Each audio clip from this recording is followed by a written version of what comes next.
Good morning, neighbors. Farmer Ed here. Hey, I hope you got a minute to share a cup of coffee with me, and I'll let you know what's going on at the farm this week.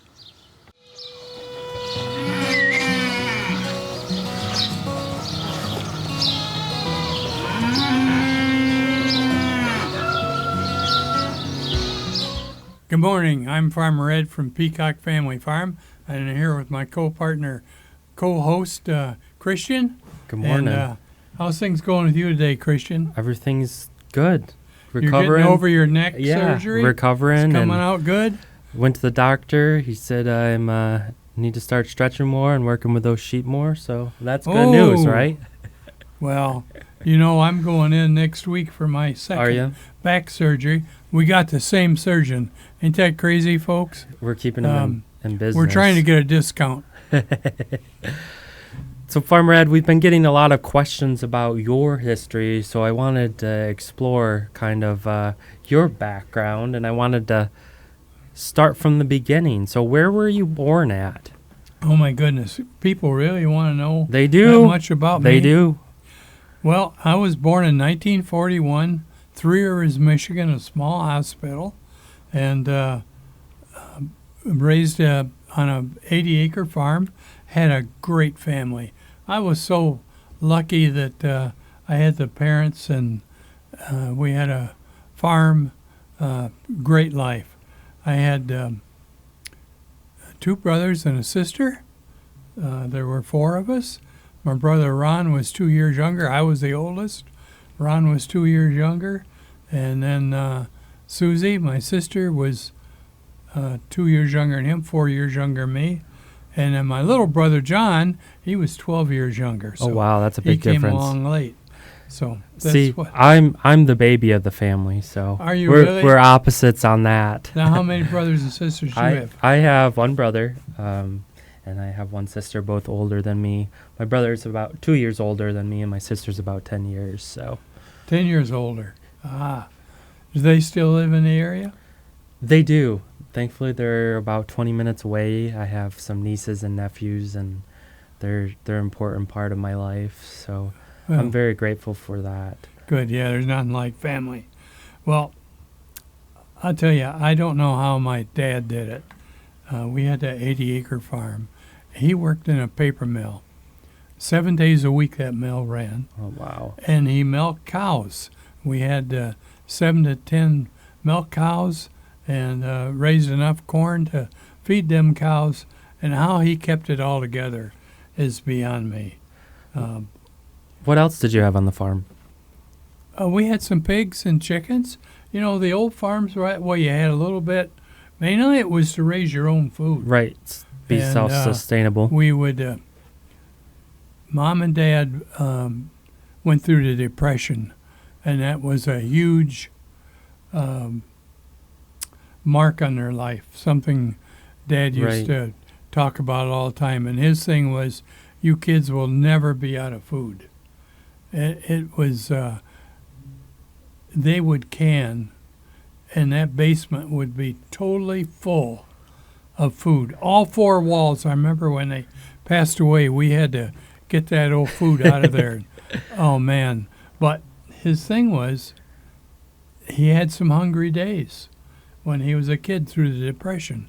And it wasn't going to happen to us kids.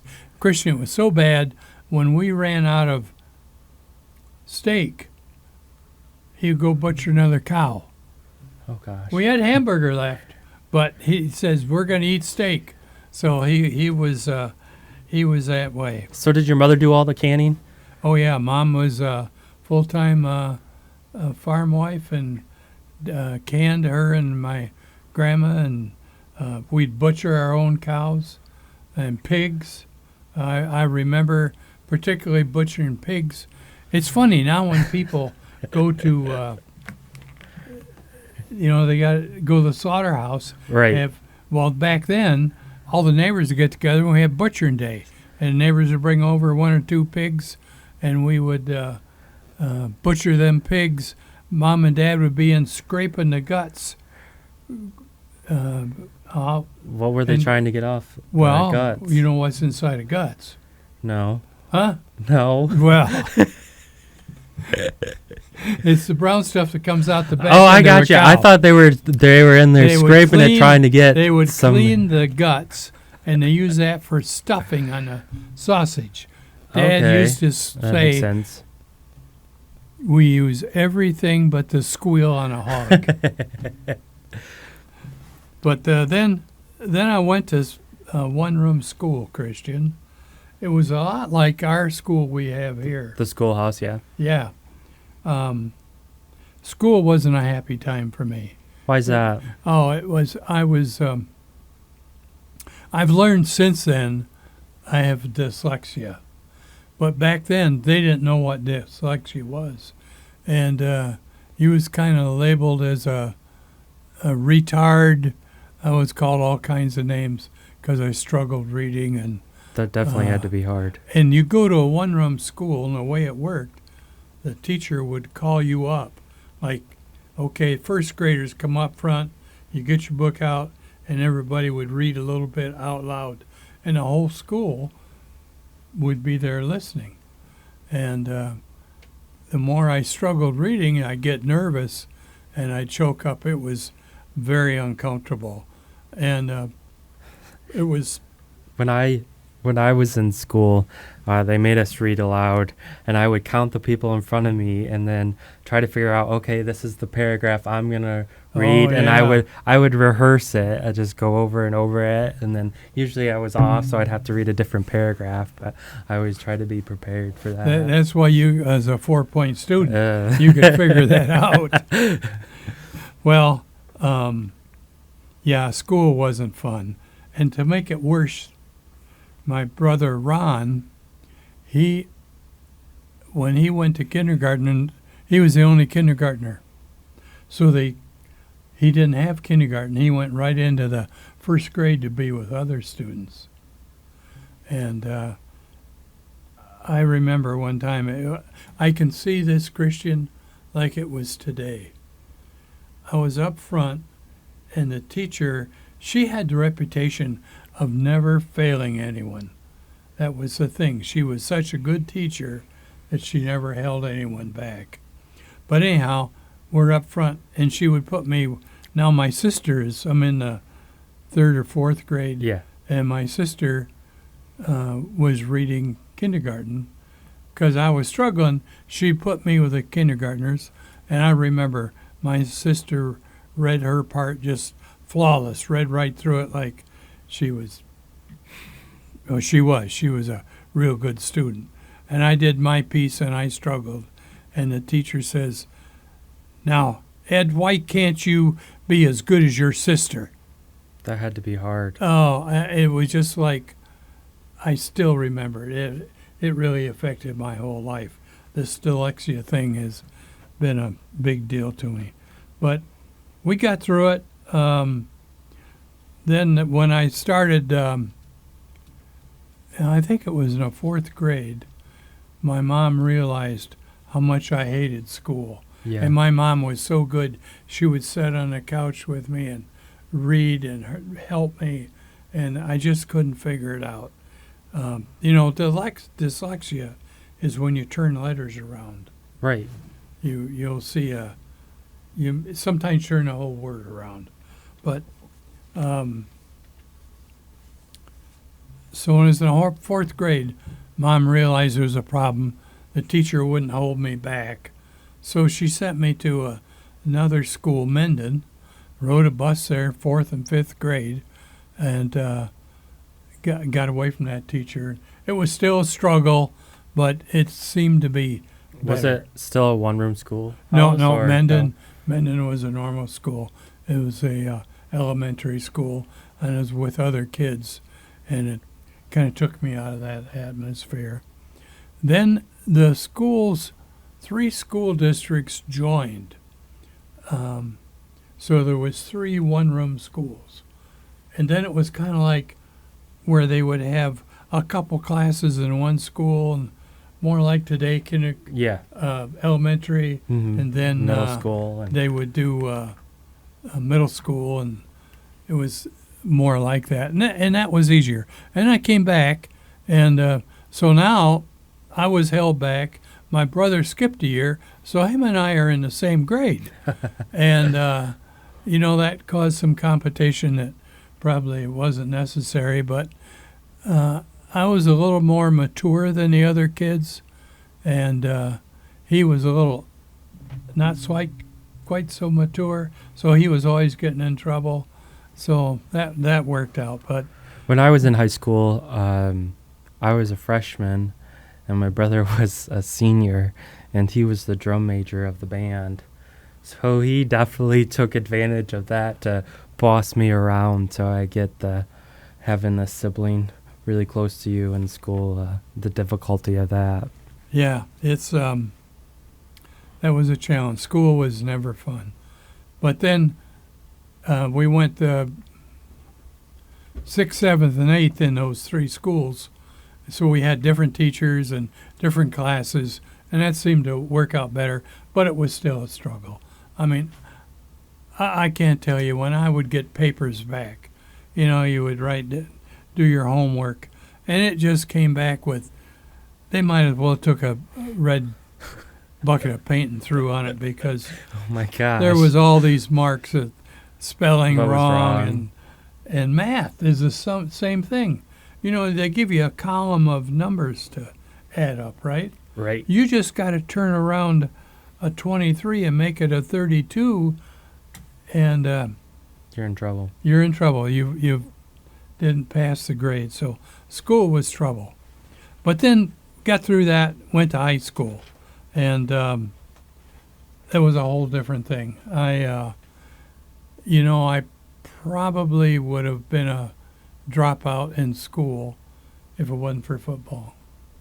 Now, did you play sports? I did not play any sports, but I was involved with FFA, and That's right. You I was in big band, so I that Well, was my dad played football when he was in high school, and he had this pact because it did a number on his body that Oh yeah. us kids were never allowed to play any sports. So Yeah, I understand that.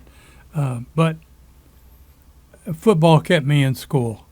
And I loved it. When I was a freshman, Christian, I was so crazy. I wanted to play with the big boys, Yeah. the upperclassmen. Now, it was still a small school. But anyway, I put lipstick all over my jersey and helmet, and to make them mad so they'd hit me. And by golly, it worked out. I got noticed by the coach and made varsity team. And I think it was because of that lipstick. that's that crazy. I wanted to get in and hit with the big boys, but that was good. One of the highlights of my whole life is now I'm a senior, and I walk into school one day, and it was all banners all over the place. Ed Carpenter made All-State. That is an and, accomplishment. That was something that this retard mental student that had to struggle made All-State. So that was a big deal. I know you enjoyed the game, but you also used the philosophy, with running your business these days. Well, I do. I say that every once in a Yeah. while, don't I? That's the one good thing about football. It's really it's a team sport. I mean, they can say they're doing good, but one guy misses his block or whatnot, it hurts you. And I make the comment to the folks here, my employees, when they're down and they're mad at somebody because something didn't done right. And I say, well, in a football game, if the quarterback throws an interception, inside once in a while you go, darn it, why I blocked so good and Right. to protect him, but he threw an interception. When you go back to the huddle, you don't bawl him out. You just say, guys, let's do it again. We'll get it right this time. Right. And that's the same thing, I think, in business. People make mistakes, and we're a team, and we get through the mistakes. But, that high school was a lot better than grade school. But, I became a con artist. Really? Did I ever tell you that? No, you did not tell me. You Well, haven't I shared this learned story. the teachers What also, I never had a lunch, I don't think. I was in doing work with a teacher. They would say, now, Ed, you're very smart, but all you got to just come in at lunchtime and I'll help you. So I would go in and butter up the teacher, and and they didn't know what dyslexia was. Right. They couldn't help me, but they tried, and I knew they thought I was trying. So that's how I got through school. Probably shouldn't say this. Only cheated one time. I took typing, right? Yeah. And once again, they call it typos. Isn't that what you call it? Yeah. Yeah. Well, I had a lot of typos. But it's because the dyslexia was mixing up. You turn the word around Right. or the letters around, and they didn't know that. And when it comes for a final for that typing test, I knew I'd never pass. So what'd you do? Well, on walking, I had to walk about a quarter of a mile to get to the bus. Yeah. I took a bunch of gauze, wrapped around my hand, and told the teacher that I was plowing and cut my hand real bad and I couldn't type. So she give me a D or something or pass. Anyhow, I got through it. I was able to graduate, but I had to cheat to get through. Once in a while, you learn how to make things work for you. Absolutely. So, how did your exams go? So, you talk about typing class. I struggled to catch on with typing. As a baby, I never crawled, and I scooted on my butt. So there's some things that I found that are just kind of like difficult for me to comprehend, which is kind of strange to say, but swimming being one of them. And then I also found it hard with typing, trying to type and figure out where the words were. And I mean, now it's through college. Oh my I've gosh, excelled folks. because I do it so much. You ought to it's see him fine. text. Gets his two hands going like this. How on earth do you do that? Well, But- Christian, I think it's time we do our commercial. Absolutely.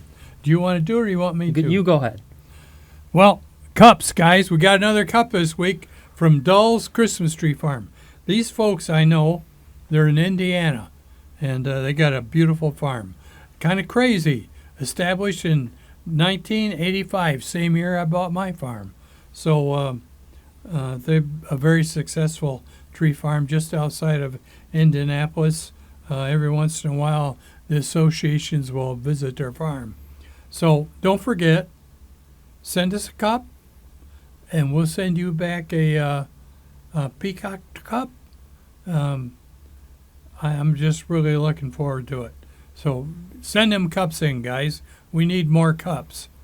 Christian, anything else we want to talk about the farm? You got a school tour coming up. We do this have week. a school tour. We have some kids coming out, and they're just going to have some summer fun. They're going to Wow. enjoy the animal park, the Barnyard Fun Park, and I'm looking forward to it. So. Oh, good. Well, do you want to know more about my crazy history? Yeah, absolutely. I did want to note, though, you talked about how you were not good at typing and you ended up wrapping your hand.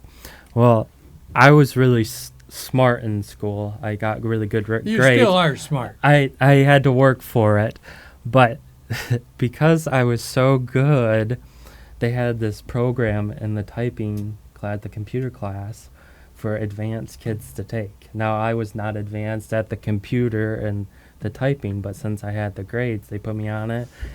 And the program ended up not working, but I got an A in the class. So We all figure out how to make it work, don't we figure out how to make it work. Well, after graduating from high school, both Ron, my brother, and I went to work at the same paper mill my dad did. And it was kind of a fun job, but it was very hot, 7 days a week. Did you get rich doing that? 70 cents an hour, Christian. Wow. Can you imagine? Looking back, that sounds horrible, don't it? But, yep, 70 cents an hour. And we worked a swing shift. You go into work 1 week from 8 o'clock to 4 in the afternoon. And then your next shift, you see, you would get out at 4, and you had to be back to work at midnight that night. You worked at 8 the next week, and then the next week you get out at 8, and you had to go in and do the 4 o'clock shift. And once a month they'd shut down one day to clean the paper mill. But it was a lot of teamwork at that. But I that was good memories. But anyways, I'm at work, and I always wanted to be a mechanic. Well, Ferris, it was Ferris Institute then, and then it went to be Ferris College, and now it's Ferris State University. But they had an outstanding automotive service program, one of the better ones in the nation. What made me apply, I don't know, but I did. I applied and was put on a waiting list. And it was Christmas time. Got a phone call. We've had a opening show up.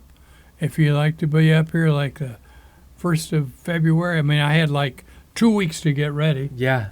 to go to college. Now, Ferris, my grades, all I wanted in high school was to get enough to play football. Right. I think then you had to have a D or whatever. So I didn't have very good grades. Yeah. But Ferris had a program, and I wished colleges would do it today. They would accept anyone. One term.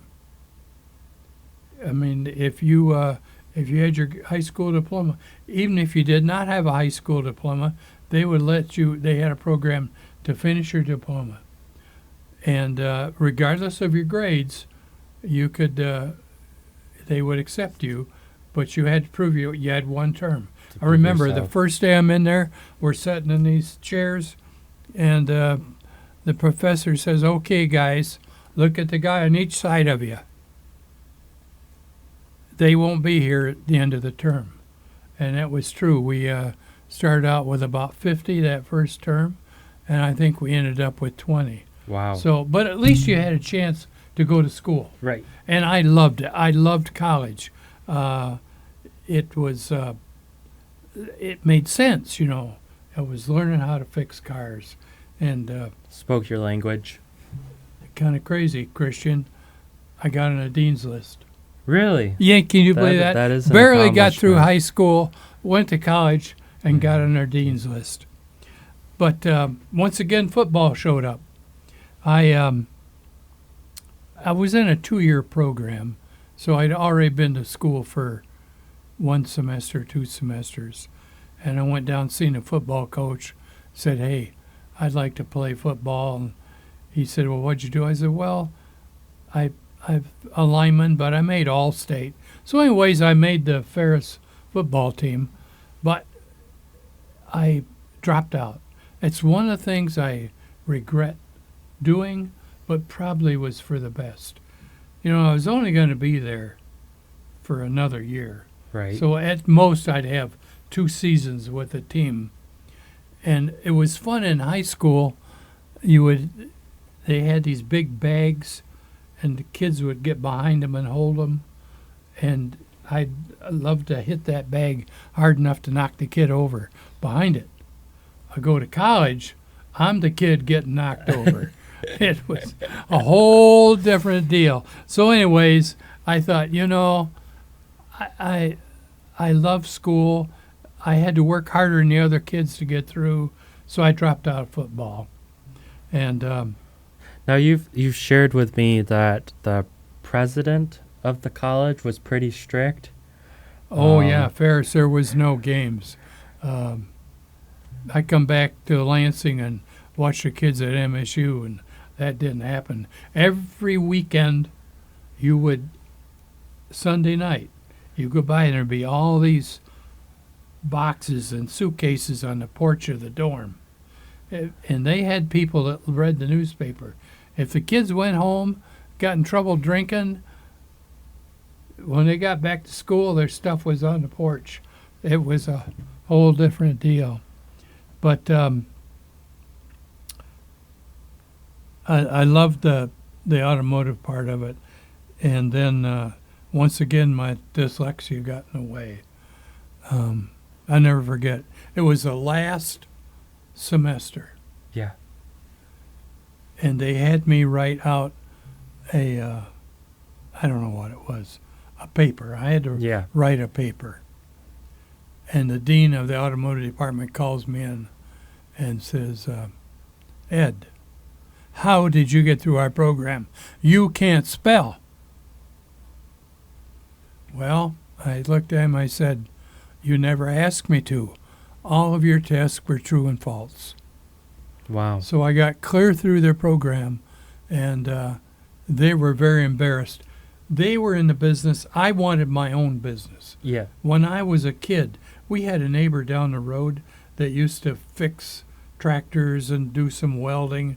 And I thought that's what I have, a little shop in the country where people bring me gadgets to fix. So I really wanted to have my Yeah. own business. But they were in the business of training people to be automotive executives. So I embarrassed him. But I bet you they changed their program. I'd probably go back a day and you'd have to write the Fred wash me out the first day. But that was kind of unbelievable how I think a lot of time educators leave people behind. I've done fairly well with the Yeah, automotive absolutely. shop and the farm, and but I still struggle with the dyslexia, and that's why I have you. Lots of times, if we get something to say, Christian, read this to me, will you? Now I can read it, but I get Right. more out if I listen to you, and you do all my writing. I scribble stuff down, and you try to make out what I'm trying to say, and Yeah, surrounding so yourself with I'm people. still learning around that dyslexia. But tell you how I found out about it. After I was in college, graduating, and I had 6 job applications because we were in pretty high demand. Yeah. Well, there's a small shop in Lansing called Liskey's, and I went and interviewed them and went to work there. I liked the atmosphere of Yeah. being a small shop, and I worked at Liskey's. I think I worked there 2 years, and then all of my folks that I graduated from college with were getting these jobs like service managers Yeah. at dealerships and in factories, and I thought, man, I'm missing a boat. Well, a large Story Olds, biggest Oldsmobile dealer in the world, came down and wanted me to come to work for him. Wow. And so, not as a mechanic, my job was an inspector. They had a lot of comebacks where cars weren't getting fixed right. Yeah. So all the cars that went through the service department, I had to go through the repair order and said, like if the repair order said heater doesn't work, I'd go out and make sure the heater worked and Right. try to cut back on their comebacks. And I've done that for 2 years. Learned an awful lot because that was an outstanding facility. And then the Harry Depew, the person that owned Liskey's, came down the shop and said, I'd like to sell you Liskey's. Yeah. And it was so neat. He had it all worked out. He wanted, can you believe this? The building, he wanted $60,000. That included the building, the inventory, the equipment, Wow. the business, everything, 60 grand. Wow. And he says, I know you don't have it, but I want you to have 20,000 down, and I want to have you have 20,000 in the bank for reserve. You can't borrow it. It's got to be there. And he even had the phone and the insurance. Okay, you need to have the phone and insurance. He had Yeah. it worked down to the nickel. He said, I'll wait for you to get it. I mean, what an opportunity. That right? is incredible. So I did everything I can. I had some stocks I sold and worked out a way That's to awesome. buy it. Not long after I bought it, that old dyslexia shows up again. I'm down there at night. There was a customer in my waiting room waiting for someone to pick him up. I was closing up the shop, Yeah. and he was watching me work. And he come up and he said, I want to ask you some questions. Do you do most of your work, your book work, late at night? And I did. When I would get done with the shop, I took the book work home, and late at night I'd do the bank deposits and that Yeah. sort of stuff. And he had 4 or 5 other questions. And he says, let me tell you what I do. I'm doing my graduate work, and I'm doing it on dyslexia. I watched you work. You bounce from one thing to another. I think you have dyslexia. Wow. I'd like to study you and to make a case out of it. Wow. Christian, I can't tell you, even today, all of a sudden I wasn't a dummy. I had a learning disability. Now, I can't fault all those teachers in the past. They didn't know what it was. Right. They'd done their Didn't have best. the information. But all of a sudden, this graduate student, what a miracle that was. It just made a difference in my whole life. So that's kind of what I got. Now, I think I'd like to close it up there. I want to do another one about the history of Liskey's and the yeah, farm. yeah, absolutely. But what do you think? Should we put? You got any? What about you? I me appreciate you sharing your past, and it's interesting. Well, gosh, it's been 80 years. Thinking of going to when I was at Ferris. Yeah, I'll never forget. We'd have a break, right? yeah, And all the kids would go across the street and get a Coke. And I think they was a nickel or a quarter. Nickel, probably. I didn't have any nickels. I didn't have any money. My folks didn't have enough money. I had enough money to pay for one semester when I went up there. And then one day, one of the teachers came and said, hey, we got this scholarship that nobody's using, and it's Wow. available. Man, I was out of that room. I went down to the office, signed up for it, and it paid for my tuition and books. I'd go to the bookstore and just get what I needed. And then I was able to work in a... so anyways, I didn't have any money. And